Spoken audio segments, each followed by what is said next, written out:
नमस्कार, वेगवान नाशिकमध्ये तुमचे सर्वांचे स्वागत. नाशिक जिल्ह्यातील वणी येथे जावई उठला सासूच्या जीवावर.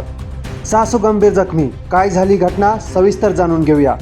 वणी येथे कडगल्लीत दिनांक 28 नोव्हेंबर रोजी दुपारी 1च्या दरम्यान जावयाने आते सासूवर चाकूने हल्ला केल्याने मंगल गणपत पवार वय 40 राहणार वणी या गंभीर जखमी झाल्या.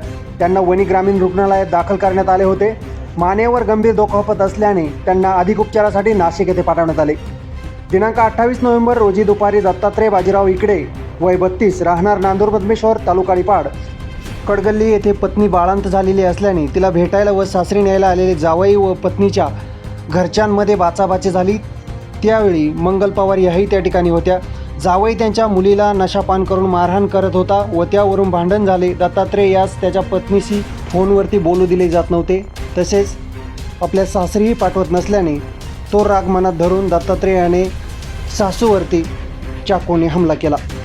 2-3 वार केल्याने त्या जोरजोरात ओरडू लागल्या व पळापळ आरडाओरड सुरू झाली. आजूबाजूचे लोक जमा झाले व त्याला पकडून पोलिसांच्या ताब्यात दिले.